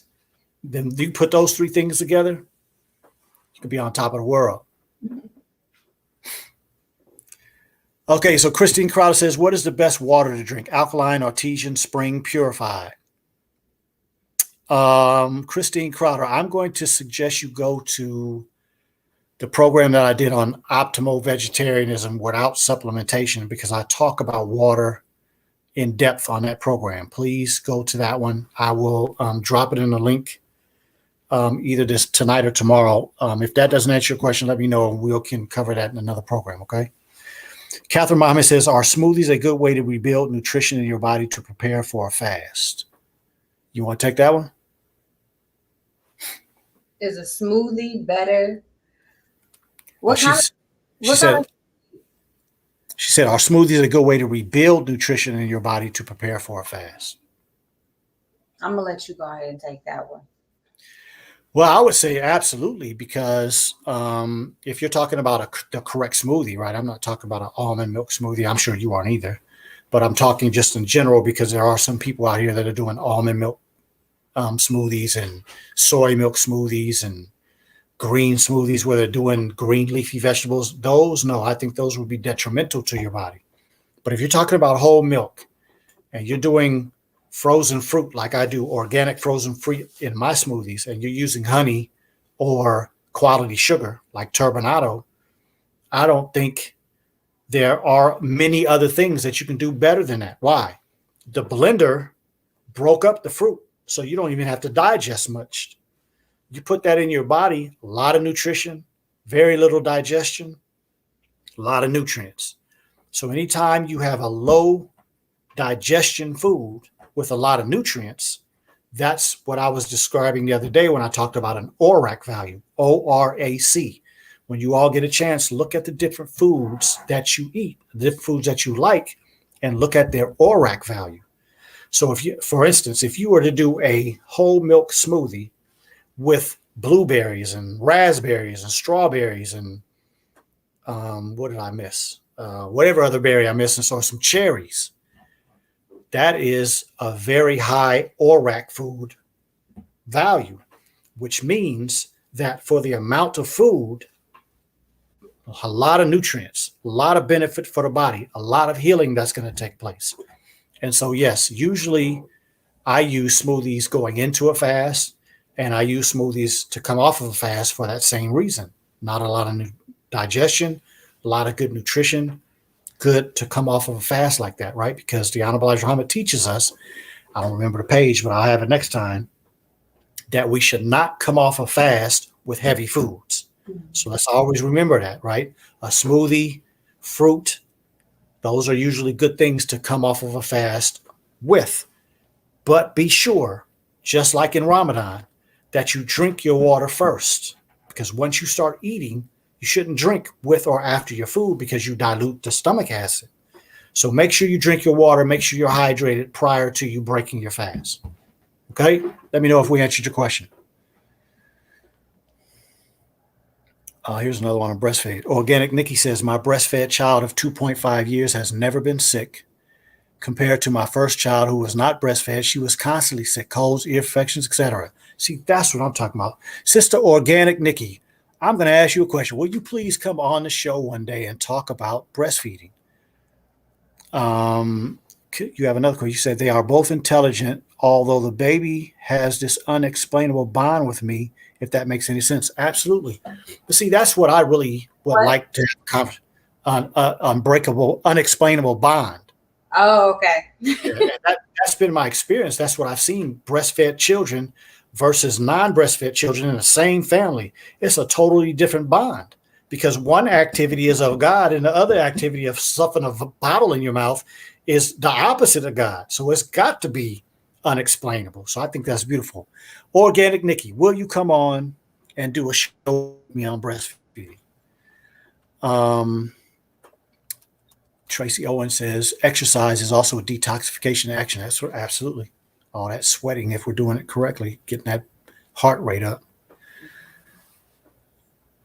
Hairstyles by Ona says, my brother who is breastfed lives closer to mom. Me not being breastfed, I live 2,000 miles away.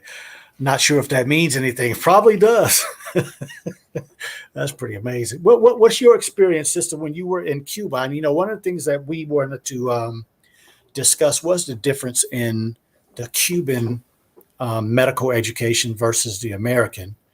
Of course, you didn't experience the American. I didn't experience the Cuban, but was there more of a concentration? Was there more of a respect for breastfeeding? Oh, yes, definitely. All throughout the hospital, there would be like little ads or campaigns about the benefits of breastfeeding. And that's one of the things that we would encourage all mothers to do that were in the hospital who just delivered, was to breastfeed. And so I think that that is definitely the culture for sure in Cuba. I don't hear, I think in America, they're trying to do a few more campaigns. You see some groups like birthing projects or doulas and things like that. These style of organizations or nonprofits are really trying to push the campaign that more women should breastfeed and the benefits of it. But yeah, that was I remember that was a test question on one of my exams, like list the benefits of breastfeeding. Right. And I was like, I don't know if I can name them all right this second, but I do remember that being a test question on one of my exams because it is really important. And yes. One of the good things is that it's free. That's so, right. I mean, you can't beat having high quality milk, the ability to bond with your child. It's accessible, it's free. And it really provides, it is a defense mechanism for the infant. The milk has certain properties in it that will allow the immune system that is still developing in the child to combat different pathogens. That's right. Out here in the world. So it's definitely heavily promoted for sure. That's right. How is it in the U.S. I know it's probably been a while as far as, you know, being in medical school, but how was it? Well, I mean, I don't think it is promoted by the system. I think it's promoted by individuals. So if somebody like myself who has had an experience, we promote it. There's a lot of pediatricians that do, But in general, people just kind of go along with whatever the general medical information is that's out there, and it's not respected as it should be. So that's been my experience, and I know because of the things that I've seen with women who have breastfed, you know, I mean, it's just amazing because women who don't breastfeed tend to say years later, well, I never lost the weight that I gained when I had these children. But the woman who breastfed, I lost it all. When they talk about children that are breastfed, they talk about the IQs being higher, talk about no obesity, they talk about less injuries, like the sister just said, no illnesses. There's so many different things. As you say, the list just goes on and on and on. And the reality is the same way we're talking about all of this, and everybody's talking about how this is promoting us to think differently. We have to promote breastfeeding in our children because you're giving your child a Godspeed advance in life versus something much slower, because anything you do outside of that is going to be much slower. And it's just been my experience that there's just no way. As the sister said, it's an unexplainable bond and it's an unexplainable reality because so many people aren't doing it. So, I think it definitely has to be discussed on a very common basis. You know what I mean? Yeah, maybe one day I'll go into the physiology of how breastfeeding not only helps the child, but it also helps you as the That's right. mother when you're talking about having your uterus being able to contract and go back into its That's right. the position that it started off prior to you becoming pregnant, or actually kind of keeping you from having a period or a cycle immediately after giving birth, and just the physiology behind it. Maybe that's something I could do at a later date. Yeah, and that's powerful. We also have to include in that conversation the fact that postpartum depression is Mhm. almost absent in breastfeeding mothers because of that hormone oxytocin. The Yeah. oxytocin that's produced when that child is breastfeeding is such a enlivening and a boosting hormone in the human body. So, I mean, yeah, that's another subject we could go on for so long. Talking about progesterone and Yes, man. and all these different. Man, we could be talking about that for another year, right? Here's a good question by my wife, Tawana Tober Muhammad. She says, how do people address what they consider allergies during their walk, like hay fever or pollen? How do we boost our immune system against these allergies? I think that's an excellent question. It's amazing because I have had a couple of my family members say, and some people that I know make comments like, I'm allergic to the sun. I don't believe that is possible, that God would make you allergic to the sun. But what we do have to understand is that when you go out in the sun and you start sweating, that is one of God's ways of releasing toxins out the body. It doesn't make a difference what condition you're in. If you spend a lot of time in the sun, you're probably going to see some little bumps on your skin because the body is releasing toxins. And so a lot of times when people talk about having breakouts and these red rashes and all that kind of stuff when they go out in the sun, that should be expected. That's your immune system doing its job, ridding the body of some of the toxins. And your skin is the conduit by which that happens. And so, having some aloe vera and some sea salt and alcohol to rub on your skin, like taking some alcohol, put it in your hand, put some salt, rub it together, and then rub it on those areas. It will help them draw out those toxins. The aloe vera will help you heal. Vitamin E, cocoa butter, shea butter, things of that nature. But just don't go to all these pills and the stuff that people are putting on their skin that has a bunch of stuff that you can't pronounce. Keep it natural and just understand that if you continue to improve your diet, improve your hydration, improve your drinking of water, and increase your time in the sun, those problems will eventually go away, and usually go away pretty quickly because the skin heals pretty quickly. Anything else, sister? I agree. Honestly, I have allergies and asthma, and I refuse to believe that I can't go out there and go for a run and partake in the sun. Like, I think the best way to combat that is to kind of face it, but within moderation. Like, you don't want to do too much too That's right. fast. So, and of Absolutely. course, I also think that, like you were talking about, rest. That's super important because your immune system starts to break down when you're tired, when you're exhausted, when it doesn't have the time or the energy to rejuvenate itself. So getting Yes. adequate sleep, adequate rest is important. And I think there's a difference between sleep and rest, or there's a difference between sleeping and resting. That's right. So that's one thing. Of course, we already talked about diet. I personally believe that when you suffer from allergies, and this is my personal experience, that keeping your hands out of your face is important, and washing your face when you're constantly doing all of this sneezing and things like that tends to help, in addition to drinking water.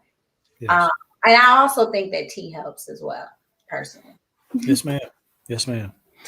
Jerome in the house says, do you recommend dietary supplements like CKLS pills daily or when you feel the need to detox, perhaps?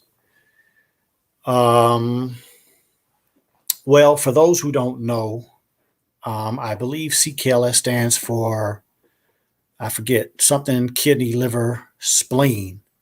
I forget what the C stands for, but it's like a tablet of herbs that you take that's supposed to help relieve the body of toxins and help improve the body's healing potential. Personally, no, I don't suggest any supplements. Not that it's not something that some people can or should use. But again, my foundation is How to Eat to Live, so I try to keep it to How to Eat to Live.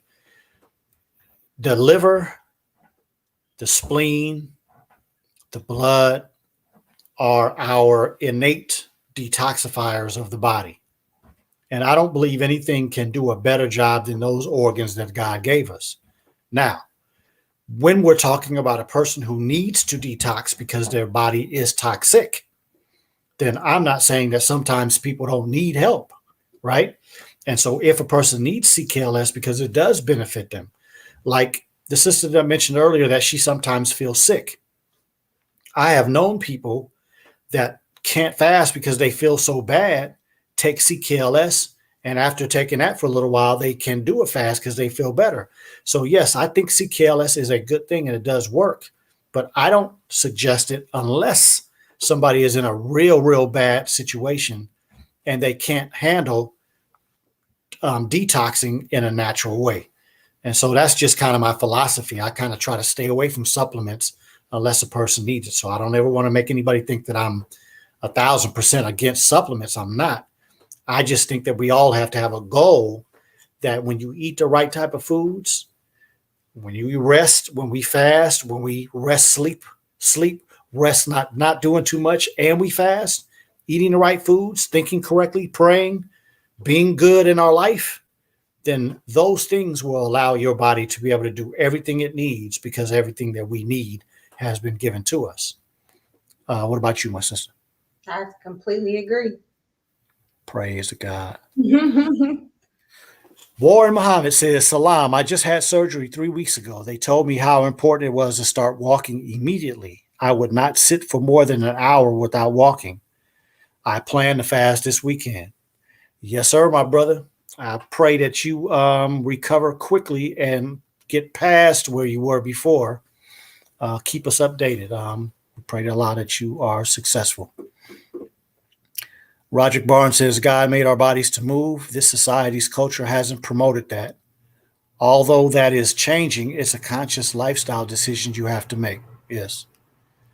And I agree with that statement, because a lot of us have been so accustomed to seeing auntie or grandma not do those type of things. She stops walking or they stop being active, and we got to do the opposite, right?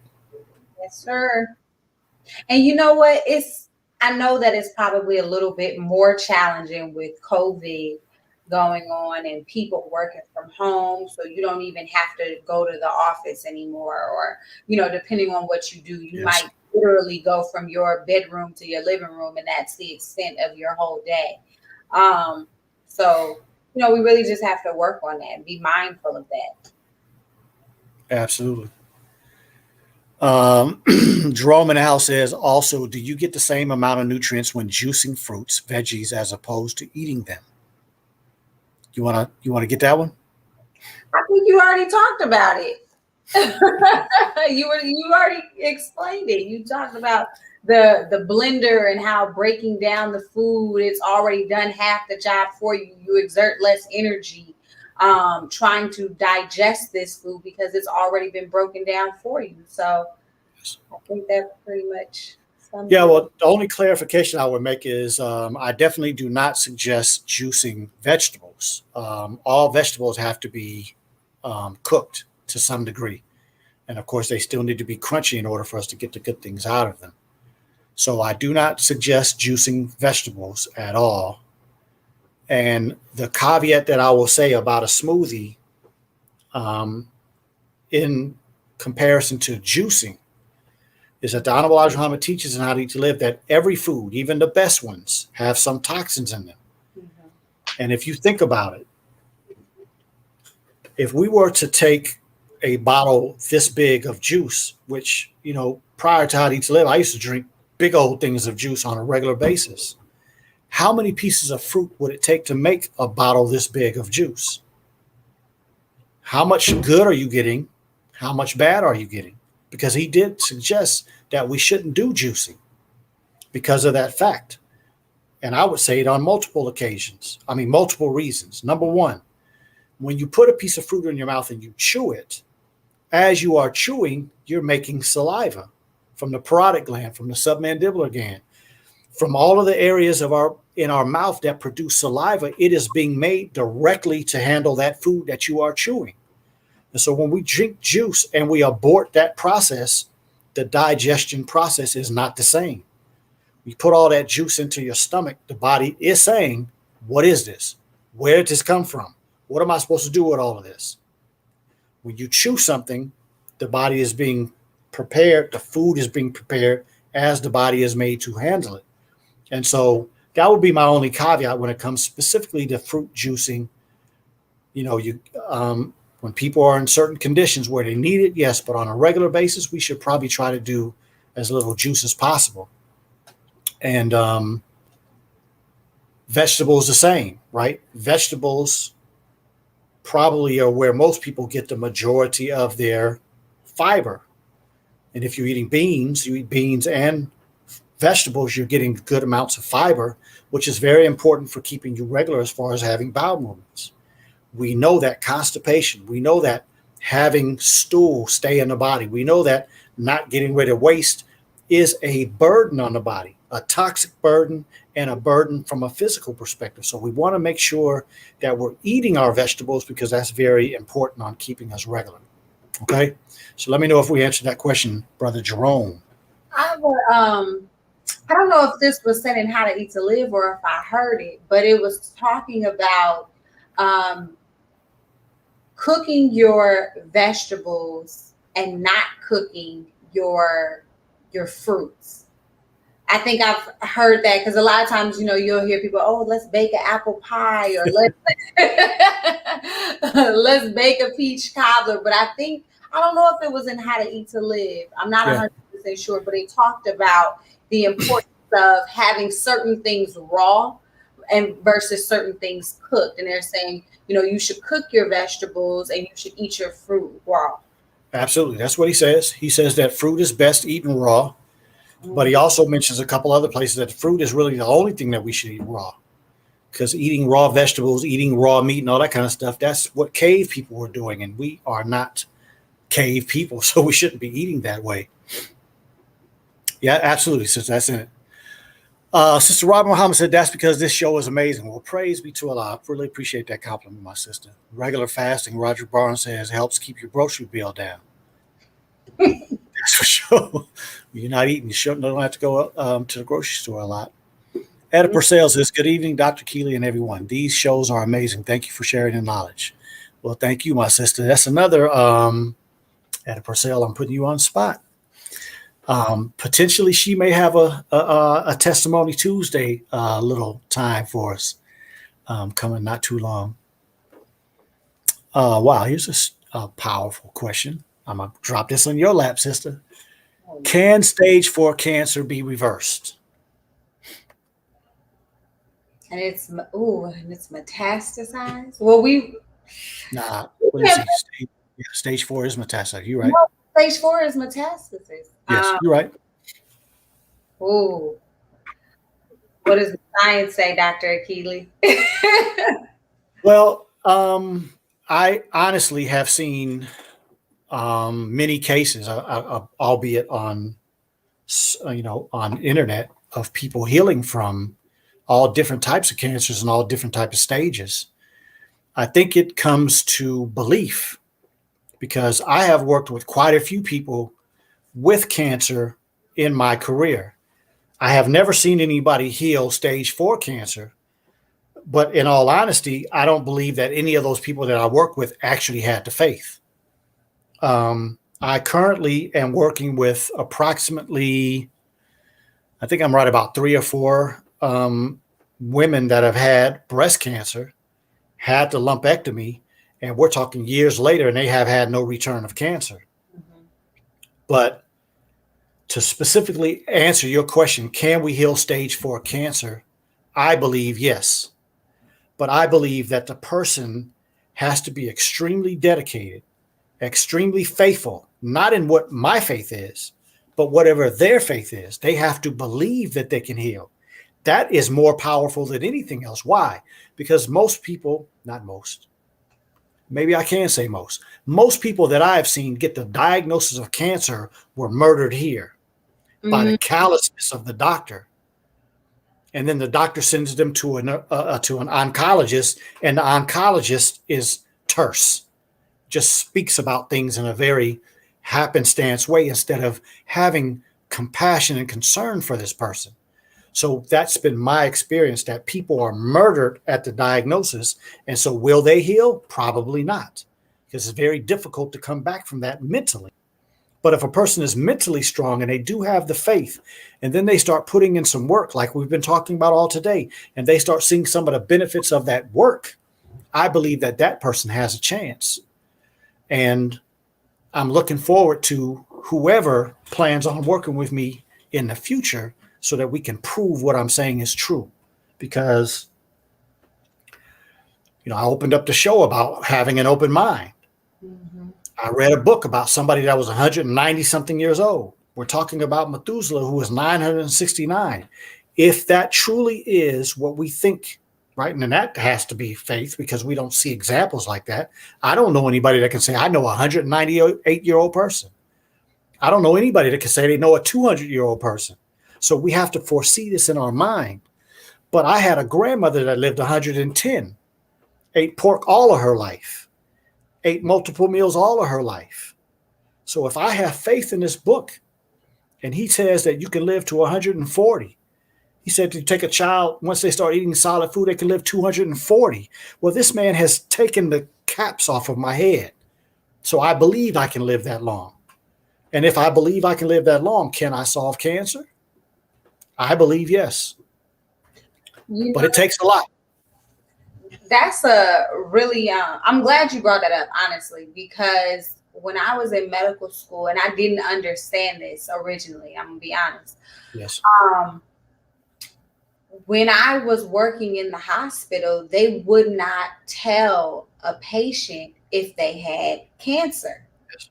And in Cuba, what I learned is that, the family plays such an important role in the health of a patient, because that's the support system. That is the individuals that will help take care of you. And, the dynamic is just so interesting, because one of the things that I see, and my sister could kind of speak to it as well. She's a nursing student here in the US. And she said, when there's a Hispanic person or a person of Latin descent who gets sick, then they are constantly cared for and taken. They're constantly cared for by their family in the hospital. Yes. So the job of the nurse or the job of the nursing assistant and things like that, you know, the family members like, no, I got it, I'll do it, it's no problem, I'll do that. And so it's interesting because I feel as though Cuba may be, I don't know what the research is on it, but I do know for sure that Cuba, they do not tell their patients when they have cancer. You'll see in the chart like paciente con T, and I'll be like, what is a patient with T? Like, and they're like, what are you all talking about? But I do know that, you know, the family members around that person will know, or depending on if they feel the patient can handle that information, will that be disclosed. But like you said, it's the whole giving up and the mindset being killed with just the diagnosis of this is cancer and I'm going to die from it. So I think that's like Cuba may be the country to see what their research, you know, shows, since that's what they, you know, historically practice. You know, my first experience was that with that was my third year in my residency program. And I had a Japanese lady come in, couldn't speak English, or her family was there. And I had done a few tests and found out that she had cancer. I can't think of where it was right off the top of my head, but I was going in the room to get an interpreter to explain it to her. And they stopped me at the door. They were like, so what did you find? I said, it's cancer. I was coming in to have a conversation with you all. And they were like, no, we're not having that conversation with our mother. And the husband said, no, we can't have that conversation with my wife. And we went into another room and they explained what their culture was. When a person has that type of a medical problem, they don't even tell them. They do things to try to help them heal, but if they don't heal, they let them expire with a peaceful mind state that, yeah, something's wrong, but not the detrimental mind state of, oh, I'm going to die. You know what I mean? So, yeah, it's powerful. I think that that's a good point you make. We got to do some research because, again, that day opened my mind from a cultural perspective, right? Because I had that patient and I had Seventh-day Adventists, Muslims, you know, Christians, a lot of different faiths, and watched the way people did things differently, like the Seventh-day Adventists.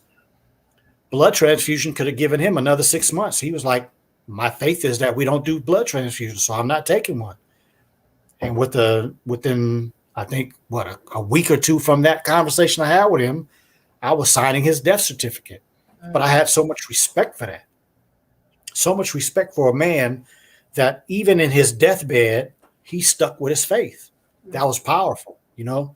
Mm-hmm. So, I mean, there's so much that we can learn in life and death, and this journey that we are both on, it teaches us a lot. It helps grow us to another place because of what we watch people go through and how they handle it. All right, brothers and sisters, we're going to have to get to these comments so we can get up out of here. We'll have to come on back another day, and we probably will be back next week to answer those questions that we didn't answer. But let me try to run through these real quick. Mufti Bilal Ahmed says, how are you and your family? I hope you are well and in good health. Do you learn? Oh, okay, so that's something else. Let me get to Gene Jackson says, the Honorable Abraham have said to fast 3 days a month. Does that mean that is the best amount of time to fast? Do you get extra benefits from fasting 4 or 5 days and so on? Yes, ma'am. He says that we should fast 2 or 3 days every month. And at the end of the year, we wouldn't have enough germ to make us sick for 1 hour. But then he specifically says that in order for it to be spiritual, we should fast at least 3 days. And then he says later that you can fast for as many days as you want without hurting yourself. So yes, he actually gives us the ability to fast as long as we want to. But again, like I was saying earlier, we have to make sure that we keep things in balance, right? Because you can fast too much and do the body damage, because fasting at some point transitions into starvation. And that's the importance of building your body for a fast. So when a person is doing a 15-day fast or a 30-day fast or a 40-day fast or more, the way that you can tell usually is the way the person's body or I should say the way the person feels, but also the way their body looks. You can look at a person and it's distinctly different between starving and fasting. Fasting, usually you see benefits. You see the skin lightening up, the eyes getting more clear, energy level good. Not necessarily as like physically laborious work energy, but energy, mental energy, just kind of like energy of life. But when a person is starving, one of the first things that goes down is no energy. Mm-hmm. So it has to be a balance, and people have to understand that there is a limit that the body has the capability of doing. And when you go from fasting, we're talking about those things I said earlier, regeneration of the body. But when you go into starvation, you're talking about destruction of the body, because the body is now starting to eat itself. It's breaking down muscle to produce energy. And when you get to that phase, it can be very, very detrimental if it's done for a long period of time. Etta Purcell says, what's the best way to wash fruits and vegetables? You were reminding me about washing all. You want to take that one? I know that they have some. There are some you can wash it with just water, like room temperature water. Sometimes people wash them with a little bit of vinegar. Add a little bit of vinegar to the water. And then I know that there are some products on the market, although I haven't tried them. My mother and her being in the agriculture committee, they have some sort of spray that they put to help wash off the fruits and vegetables that they have. I don't remember what it's called, but I'll ask about that one. Yeah, the one that I have seen, I think it says veggie wash on the front of the little bottle. It's got like a lot of different colors on the front. Yeah, that's the one my mother used to use when I was coming up. Yeah. Veggie wash. Yep. Veggie wash, yeah. And then the only thing that I would add to that is I've seen some people put a little lemon in there as well. Mm-hmm. Vinegar and lemon are good things that kind of pull toxins away. So it probably pulls some of that stuff off of those vegetables. I was being honest. When I eat organic fruit, I may run it underwater, but I don't really concern myself with too much if it's a company that I can trust. But if you're doing your vegetables and they're not organic, that I think that veggie wash as well as that vinegar and lemon is very important. Deborah McLeod asked a really good question. I've heard that nightshade vegetables are not good for us. What do you say about them? I understand that eggplant is one of them. Yeah, sister, all the information that I learned before I read How to Eat to Live and everything that I've read since I gained confidence in How to Eat to Live, I use How to Eat to Live as my filter, right? Dr. Elijah Muhammad talks about eggplant, which is a nightshade, tomatoes, which are nightshades, and he says both of those are very good. So I can't even accept somebody telling me that nightshade vegetables are bad when Dr. Elijah Muhammad said they are good. So I pray I answered your question. My brother all the way from Manchester, UK. Thank you, brother. That sea salt is the truth. As for Etta above me in the chat, 5% acidity vinegar to wash your ideally organic fruit and veggie is one way. Got that from Zaza Ali on OG. Well, there you go. Gotta know. He also says, speaking on water, did you say back in earlier videos that spring water from as far up north to our immediate location is best? If so, Scotland, UK would be furthest I can get mine. You know what? That's a good question, brother. I said that in the United States because from my understanding, from the northern parts of America towards the south, it's running downhill. In Canada, it's the exact opposite. My understanding is that from south is higher than the north. And so you have to check and make sure that Scotland and, the areas that you're talking about are further north, make sure that they are higher. Because the point that I was getting to is that in America, a lot of studies are saying that when you go to the northern parts of America, where a lot of the ice mountains and things where the water melts and runs south, if there's a lot of toxins in the water and a lot of toxins in the rivers and a lot of toxins being dumped into the earth, going down into the water tables, the farther south you go, the more toxic your water is. So just make sure you do a little research. I'll do a little as well, but we want to make sure that the water we're getting is at the highest parts where there's less toxicity in that spring water bed. But yes, you are correct. I did say spring water.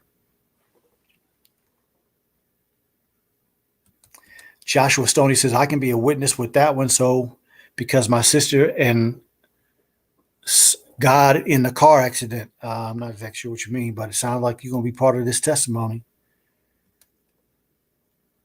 Okay, so it looks like everybody is. My sister had died in a car accident. I haven't been the same since then. Oh, okay, yeah. Yes, sir. Shaolin Soldier, appreciate you coming in, my brother. Angelica Waters, you say yes, please do that would be great. Let me know what you're talking about. We talked about a lot today. All right, brothers, we're going to go ahead and get up off of here. I'll have to go through the rest of the comments, and we'll have to come back and do a part 2. I see y'all love my sister, Dr. Marianne Farrakhan, like I do.